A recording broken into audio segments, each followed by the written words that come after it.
All right, good morning, everyone, and thank you for introducing us. Good to see that the hall's beginning to fill up. Always good to perform in front of an audience that is not entirely empty, so that's nice. So I noticed that the previous panel had blazers and we don't, so let's see how that goes. But thank you so much for all being here. The topic is obviously greatly interesting to all of us, Make in India. Those of you who remember the Make in India story, it was initially launched in 2014, towards the end of 14. It's now counting 10 years almost to its completion in terms of a journey. Just to remind us all, the background of Make in India was to basically make India a manufacturing world power. And especially if you remember it, there were 3 goals set in those days for Make in India. The first goal was that can India have 25% of its GDP coming out of manufacturing, which means that manufacturing plays a big role in our economy. That was goal 1. Goal 2 was to create 100 million jobs out of manufacturing.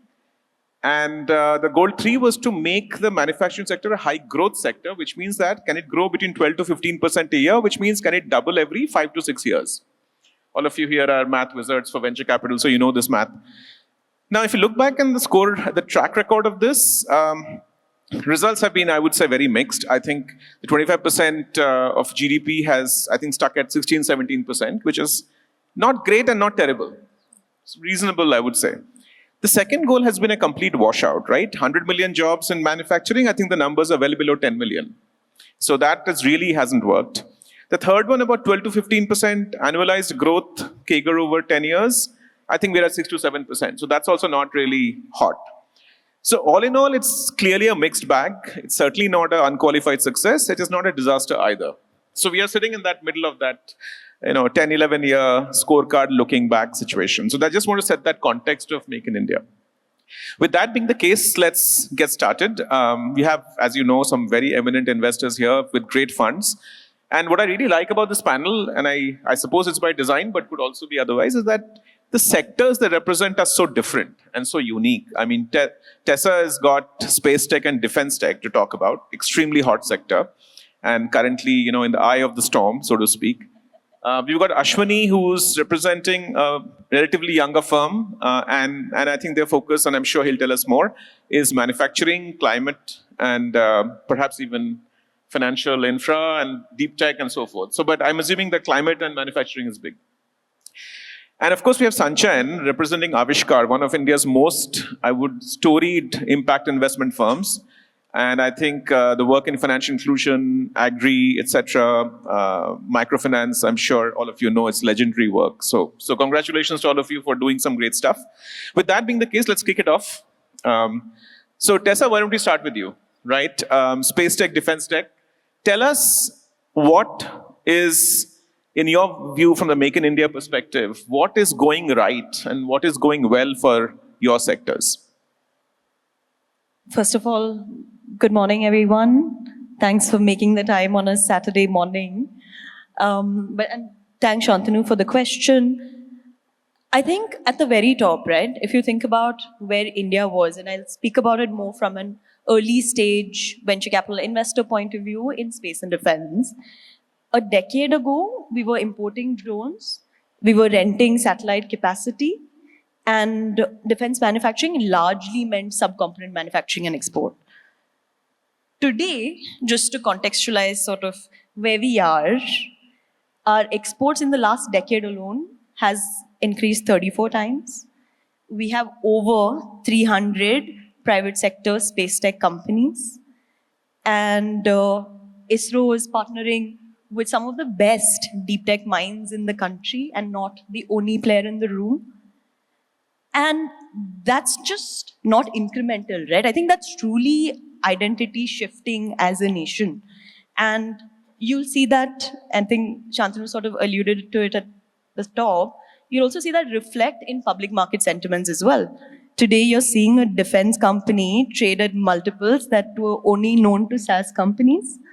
So you're actually seeing a lot of momentum in the sector. I think the first venture capital money in space tech went in to this company called Bellatrix less than a decade ago. So that's how much headway we've made in the space. So now I think two things have really meaningfully helped move that needle, if I may. I think one, policy has been truly at the heart of this, right? Be it your PLI, be it the defense procurement reserves reforms that's come in, or the defense corridor build out, the private space policy, all of that has unlocked, I think, a private sector market that just did not exist before.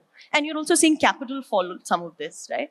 And that obviously has also lead to some of the best talent. And that's, I think, been at the center of this, that you're seeing folks from an ISRO, from a DRDO, from the officers at the forces today coming and becoming startup founders and not just, coming out and writing a memoir. That's actually been sort of what is defining. In our portfolio, we have a company called Sisir Radar. The founder, Tapan Mishra, was a chief scientist at ISRO and was in the business for 40 years before he started up now. So I think we've made a meaningful headway, I want to say, at least in these sectors in the last 10 years. And I'm sure Ashwini and Sanjay both will sort of echo those sounds. Yeah. Okay, thank you. So I think this is a very interesting example. We'll come back to this later if we get time, which is that how is it that this is the one sector where talent is coming out of the public sector into starting companies? You don't see that very often. Historically in India, entrepreneurs come from private sector, large employers, multinationals. They don't come from government sector. But this is a very interesting point. The other interesting point, of course, is just 10 years since the first venture investment, and here we are talking about a very sort of really strong, large, high potential market. So yeah, we'll come back to that. So Ashwini, turning to you, I know there is common interest in terms of what you are doing as a fund, but in your view in climate manufacturing or any of the areas you're focused on, maybe you can tell us what is your primary thesis, and within that, what is Make in India doing that is working well? Sure. Good morning, everyone, and thanks a lot for this opportunity. We at Capital A, we would like to invest in advanced manufacturing, climate, sustainable, deep tech kind of companies. The reason for that is, if you go 30 years back, most of us here would have been working in HAL, BHEL, ISRO, so on and so forth. But something like software services, software industry has taken us or given us a great opportunity where a lot of engineers definitely went into that and got a name for India. And we feel that this is the time where production, manufacturing, deep tech is the new wave which is going to ride for the next 15 to 20 years and take shape. That's the reason we believe in this industry. And clearly the macroeconomics, the world politics, the DLIs, the PLIs, what governments are giving is really helping this sector. And the most important thing, when you want to grow, you need to measure, you need to improve, and you need to work on it. And digitalization is playing a big role in that. So with all the advancements, collecting of data, high quality people getting into this industry because there is a bright future, we feel that advanced manufacturing, production, China plus one story is playing up big time. That's the main area. And we invest early stage companies in semiconductor, space, defense, manufacturing, industry, 4.0, 5.0, anything to do with the horizontal as a manufacturing is what interests us. That's the take, Shantanu. Okay, great. I think in a subsequent round, we can talk about specific companies that might be of illustrative, people get examples out of that. But thank you for this. So coming to you, Sanchan, different sector altogether compared to the first two speakers here. What is your take? What is the connection between an Avishkar thesis and Make in India? Let's start there, and then you can tell us how to connect the dots. Hi, good morning, everyone. Thank you, Shantanu. Yeah, so maybe just a quick brief on Avishkar. So we've been around 20 years. We are impact investors. What that really means is we invest in businesses which has a positive impact on the lives of the poor people and or the climate, right? So how it connects, Shantanu? So we've been actually, we talk about investing in Bharat. We've been investors in Bharat from the get-go. That was the whole thesis, that we will invest in, places where a lot of people are not investing in. We didn't do any sort of originally tech investing. We do a lot of that now because it has a linkage to impact. So we do a lot of, investing in the SME sector, which is a core to, to what Make in India is also trying to achieve. We invest a lot in financing. A lot of that financing goes to fuel some of these manufacturing, that Make in India is trying to achieve. And then, basic stuff like agriculture, food processing, and so on. All of that forms part of Make in India in some way or the other, right? So, I guess what, maybe what I can talk about is maybe, some indirect references to how some elements of Make in India has worked, right? So if you step back a bit and say, what is fueling that? What is fueling some of this growth that we are seeing across sectors? Also availability of capital. So what we invest a lot in financial services, right? And financial services on the SME sector, financial services on microfinance. Microfinance, incidentally, is meant for productive manufacturing use and other sort of productive uses, right? So if you look at just these sectors, so microfinance sector has grown by about 10x in the last 10 years, from 50,000 crore to about 5 lakh crores today. If you take the SME financing sector, and not all SMEs obviously are manufacturing, so it's a mix of everything. But if you look at SME financing sector, that's grown by about 8 times in the last 10 years, right? So talks to the growth. Obviously, we've seen Indian economy grow and financing, sort of lending supports that growth. Specifically on manufacturing, we actually lend to companies which are lending to manufacturers. We have a company called Electronica Finance. They have grown about 8 times. They're growing at about 25 to 30% every year now. So they actually lend to small and medium-sized enterprises who set up small manufacturing units like lead machines and so on and so forth. That feeds into the larger sort of manufacturing. Very important base, by the way, from a Make in India perspective, right? If you just take the SMEs themselves and their job creation, we talked about employment. India today has about 72, 73 million SMEs. This is about a 10 million addition from 10 years back. On an average, an SME employs about 6 to 7 people. So that's actually 60 million jobs created in the SME sector, right? Now, not all of that is manufacturing clearly, but some of that is. So, when we say, look, out of 100 million that we wanted to create employment for, we only got 10 million. I don't know if some of this is getting counted, right? We really don't know that, right? So those are some of the indicators. Then I think there are sectors like, agro processing where there's been a significant growth. There are challenges to that as well, but clearly there's significant growth. One element of the Make in India campaign is actually, or the sort of what the government drive wanted to do is actually startups themselves. So we talked about some growth in the startups, but if you just look at some stats, about 7-8 years back, registered startups in India under DPIT was about 7 or 8,000. Today, just take a guess how many we have. We have what, 1.7, 1.6 lakhs. So that obviously is fueling a lot of the sort of manufacturing growth. Some of that is fueling a lot of the manufacturing growth. We expect a lot more will happen. We're starting to see some sort of green shoots of that now over the last few years. But that has all sort of happened over the last 10 years. Right? Yeah, I think I got the mic to work. Yes. So I think you gave a good example of Electronica Finance. Is that what you said? Okay. So using that as a metaphor, maybe I can go back to Tessa and then to Ashwini one more round on pick a company in your portfolio or of interest to you that you think is a very good representation of what Make in India is about. And use that as an example to help the audience. And we will go into the next stage later after that round. So maybe anything that comes to mind that you are proud of? Law of fixed number of working microphones. Battery. No, maybe I'll continue on with the example of Radar, for example, right? And that fits nicely with the sort of businesses that we also like as investors.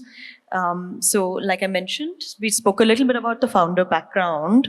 He was a chief scientist at ISRO, led all remote sensing missions for ISRO while he was there. Now is building in what is called Earth observation. So today that technology exists, but they're all optical technology businesses. CICIR is using a radar-based technology. And there are 3 other companies literally in the world that have similar technology, not the exact same, but similar technology. And I think about 75% of all of their components, subcomponents are manufactured in India today. And it's obviously an early stage deal, it's a Series A deal, so still early in that journey.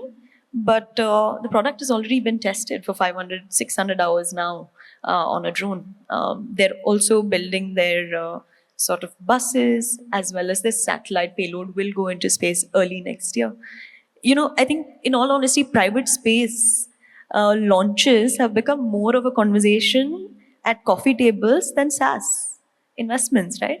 So I think we're in a little bit of a different ecosystem. But having said that, all of the space founders that I spoke about, there's a WhatsApp group with 800 people, and that's the ecosystem. There's obviously a very, very long way to go from here, but that's to sort of give you some context. And Hyderabad sits nicely at the center of it.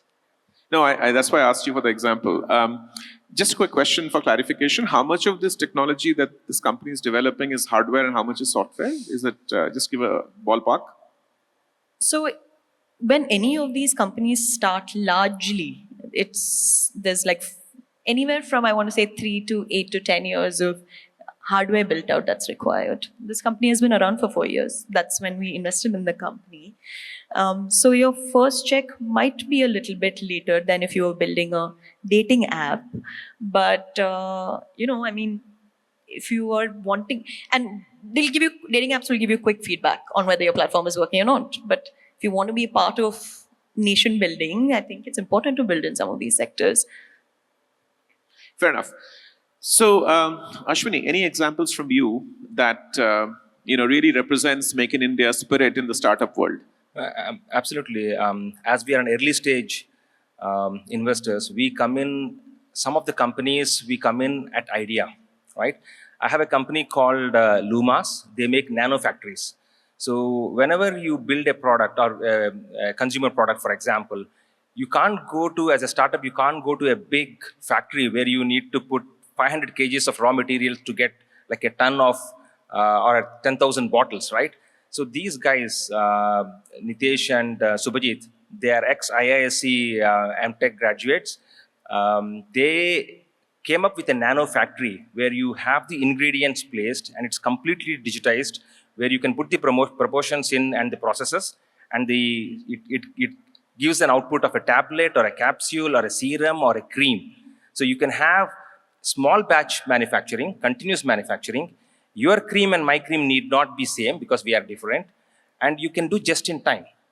Because gone are the days where you need to have 6 months of shelf life, 12 months of shelf life. When you know when is your biryani coming to your place, whether it is across the road or not, when the logistic transparencies have increased so much, there is no need to produce large quantities of products and keep it in the shelves. So nano factories, if a country comes and says, we want to have it as made in Dubai, this factory can go and sit there, manufacture whatever is required, keep the ingredients fresh, get the output just in time and customizable. So this is a true just in time. They are doing contract manufacturing as of now, as they are building the strength of the nano factory, and the future would be like selling these nano factories across the world so that you can have 10, 20 machines making the product of the same brand in the country, reducing the logistics cost. So that is one example. The other example I have is 3 PhDs from IIT Madras. They made a formulation on a phase change material where a Tata Ace container or a truck can be transformed into multi-thermal zones. You can have fish, which is minus 40 degrees, minus 23 degrees. You can have dairy +4 and vegetables +9, and so on and so forth. It is no more cold shock, no more using of dry ice. Completely mid-mile, last mile is taken care by them. We invested in them when they were doing 20 lakhs a month.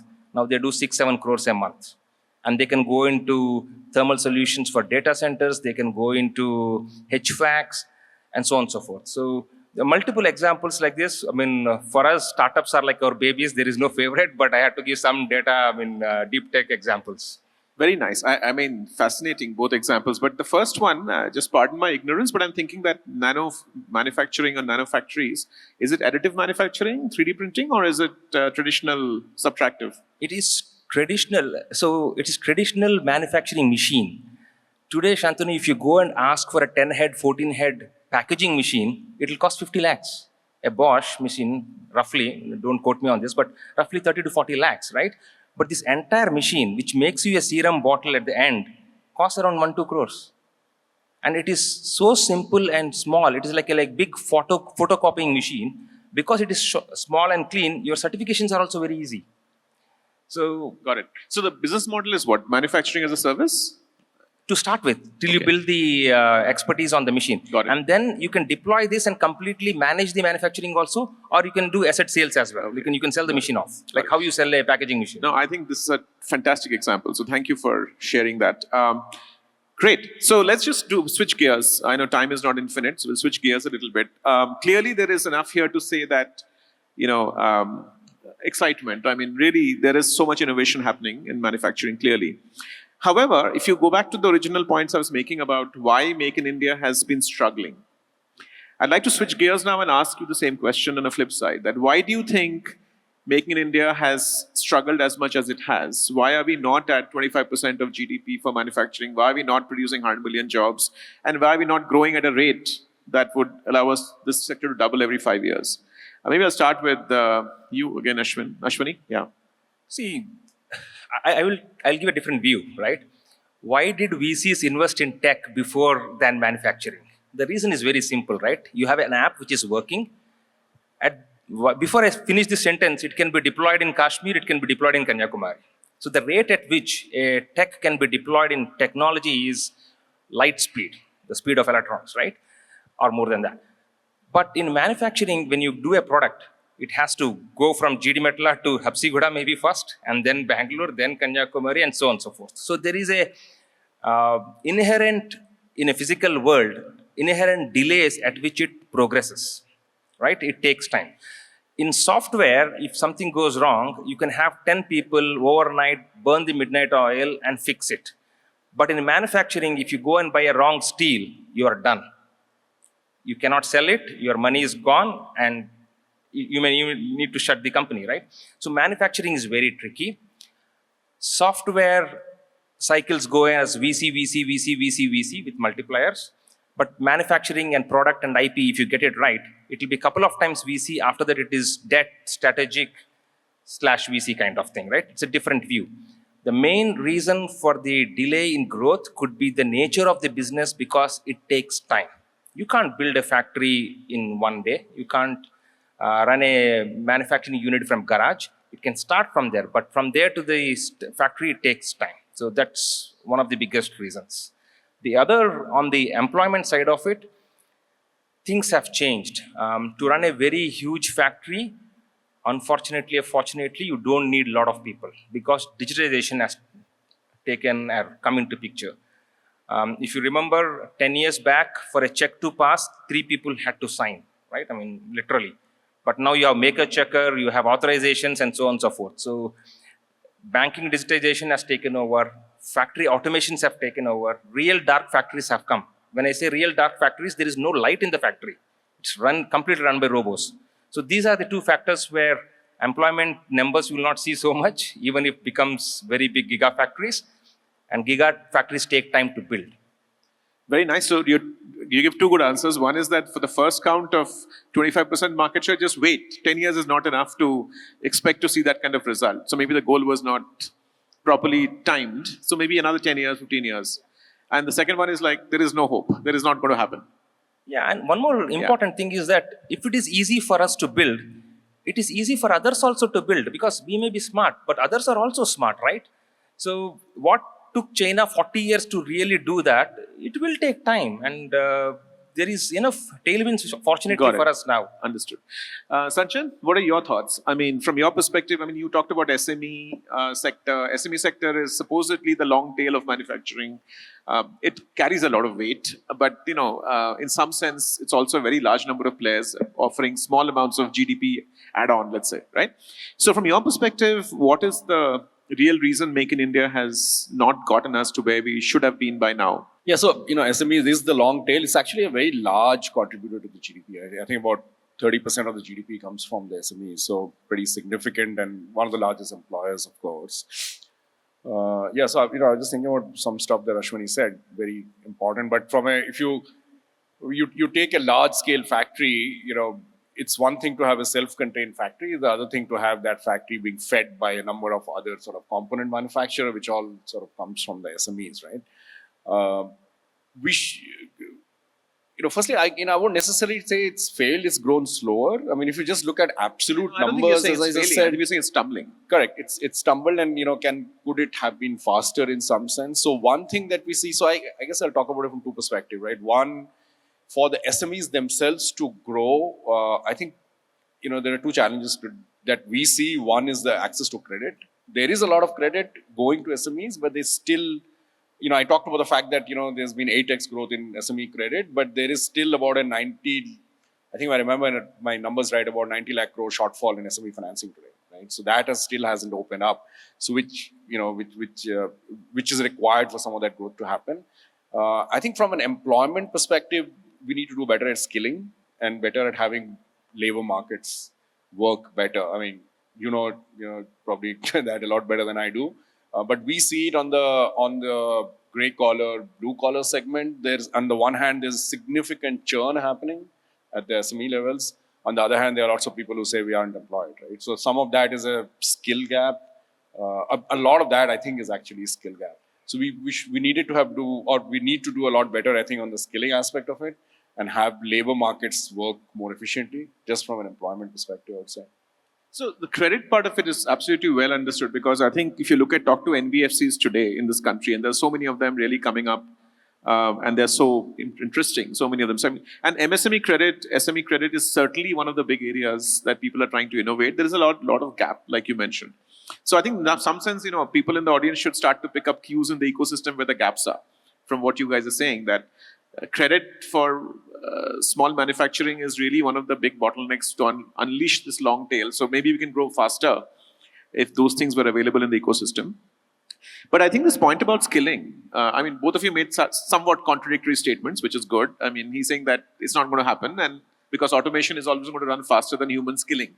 The joke is that the world doesn't wait for people to get skilled. The world finds automation to bypass the skilling problem, right? So that's what's happening. Smart factories, I think you were referring to smart factories. So in that sense, I think the second part of it is trickier. And for a fund like yours, where livelihood, I'm sure, is one of the theses, manufacturing as a livelihood, I don't know if that's even going to be on the table for long. But I don't know, I'm challenging you. Please contradict me. Yeah. So I don't necessarily, buy the story that we're only going to have dark factories. Again, I don't have the stats, and I don't know how. If you look at, so if you just compare where China is today, where India is, obviously there's a significant gap. They are like some 27, 28% of manufacturing in the world. We are like some 3-4% or something, right? But even somebody as large as that, yes, they have these large gigafactories, but I understand a lot of that is still fed by the SME vendor system, which does need to exist. So not all products can just be made in a dark factory with just robots working. Maybe they will come a time. It's like, we've been talking about AI, and there's a thought that, AI will make everybody redundant, and there'll just be a few people, who will program how AI works, and everybody else will need to be given a role. Now, if you go to that level, universal basic income. Yeah, so it's like basic. Yeah, if you get to that level, then you will have robots running all your factories. No, point taken. It's not going to happen like that. You're right. So, I always say that you won't lose your job to a machine. You lose your job to a person who knows how to use a machine better than you. Right? And one more thing, Shantanu, what happens here is, with all these examples, there are a lot of investment going in because of transparencies, and lot more inclusion would happen, right? Thereby the numbers would increase.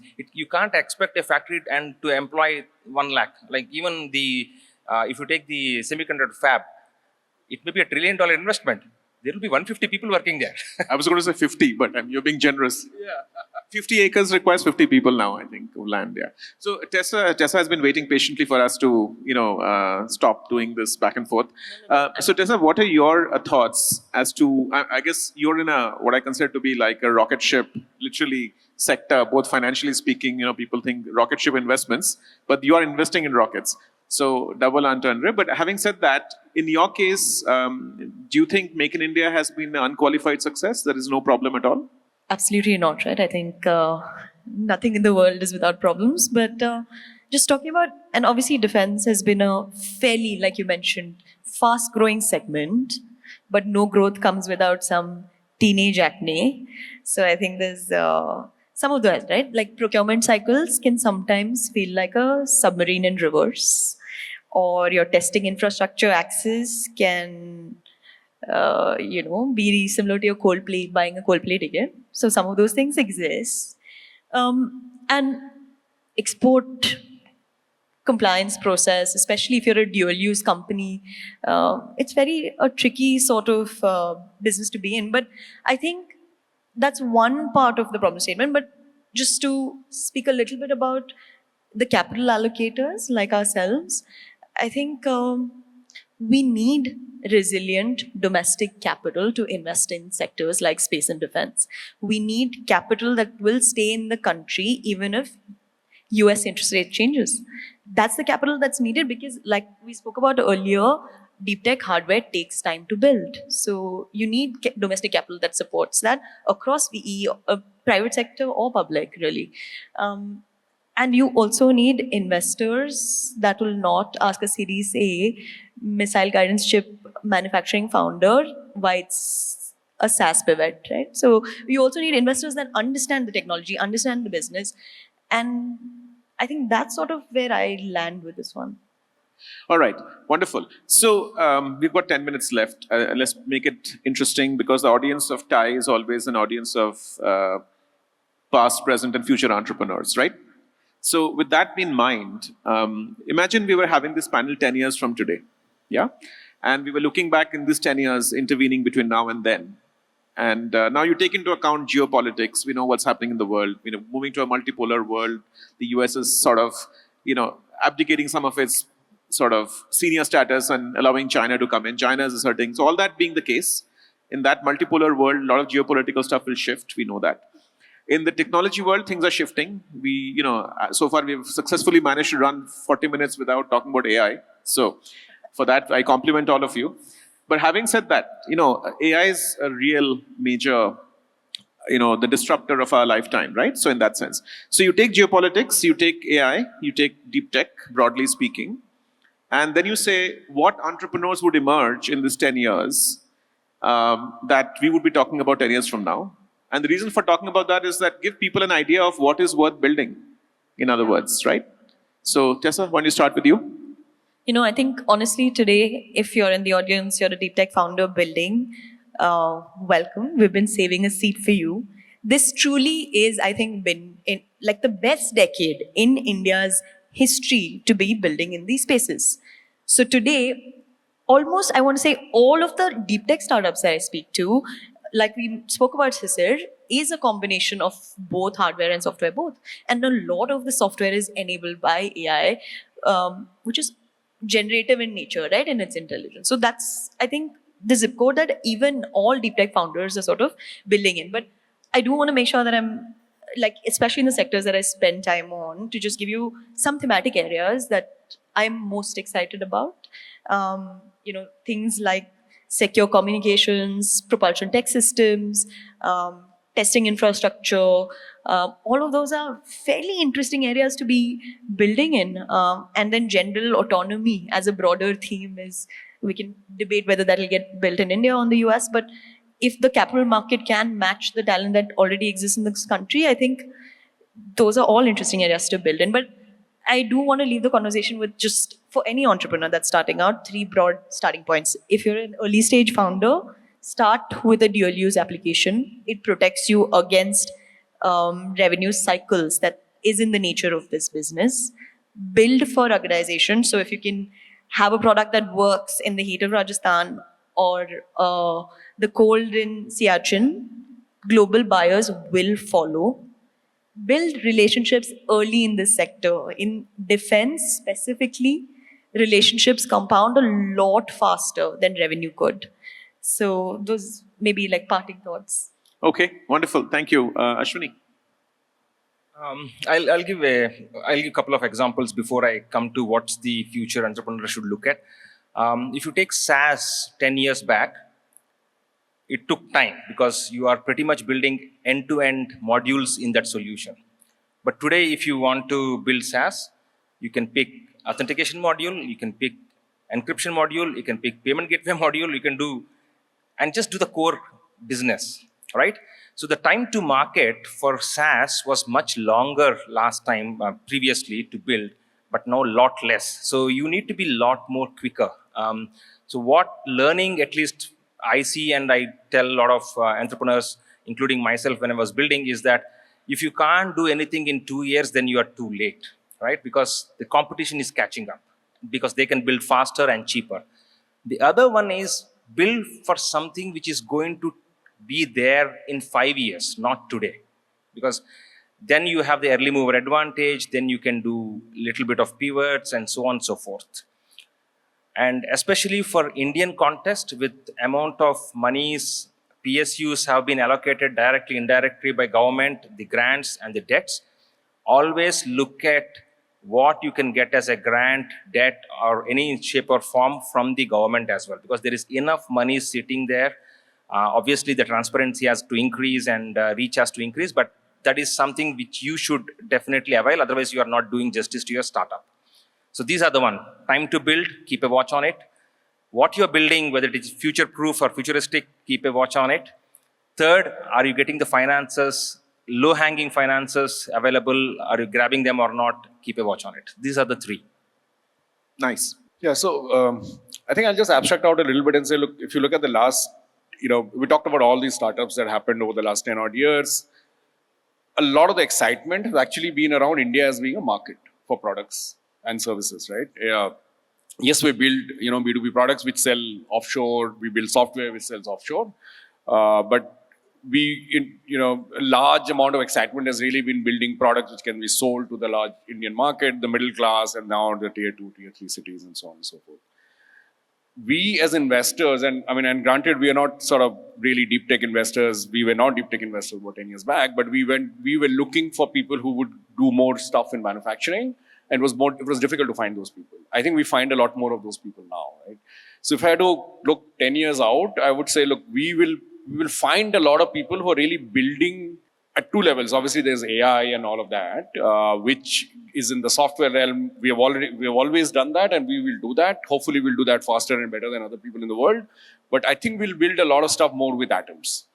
People really building, real deep tech, physical stuff. So even in the AI domain, we are talking about, going from a generative AI to an agentic AI to a physical AI, where you really have robots working, right?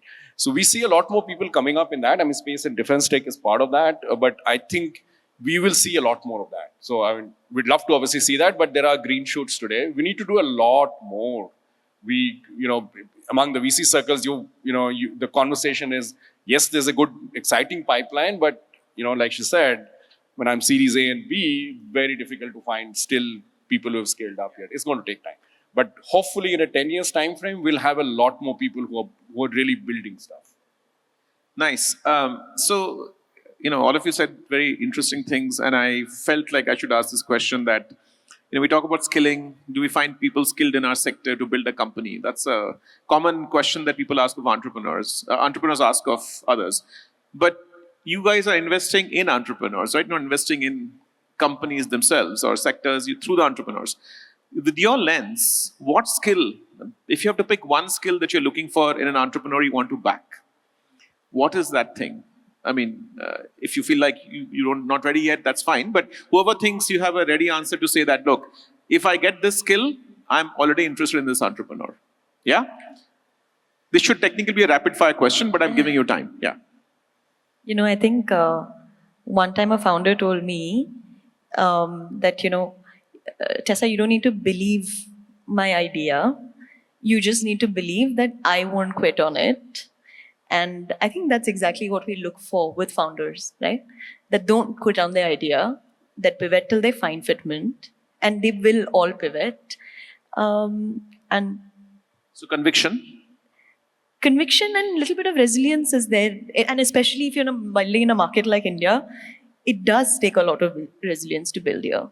And you want to back founders that are just that. That have high conviction and high resilience. Good. Thank you. No, it's a 360-degree question. I'll just give one angle to it. Everything is important. Personally speaking, I don't invest in any company where I don't want to quit my job and join their team, right? So it has to be that way. Where it comes to skills, people who are doing engineering for 4 years, MTech is much more serious.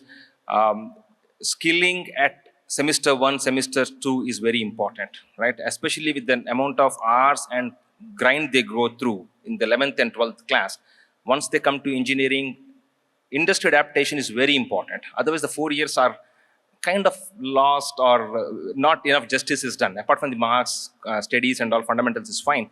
But I think skilling should start at the age of 16, and at a scale where India is, if that happens, miracles can be done. I guess my question was, what skill are you looking for in an entrepreneur you want to back? I mean, learning, adaptability. Okay, adaptability. All right. Sanchan, yeah. Perseverance. I think maybe restating the same thing as she said. Perseverance without a doubt. I think, we've been around 20 years. We've seen companies go through all sorts of cycles. The people who come out winners at the other end, if they've got everything else, of course, are the people who persevere and people who give up. Beautiful. Our time is up. This reminds me of a sort of a very famous entrepreneur who I shall not name, was giving a talk in the city of Hyderabad in ISB, well before your time.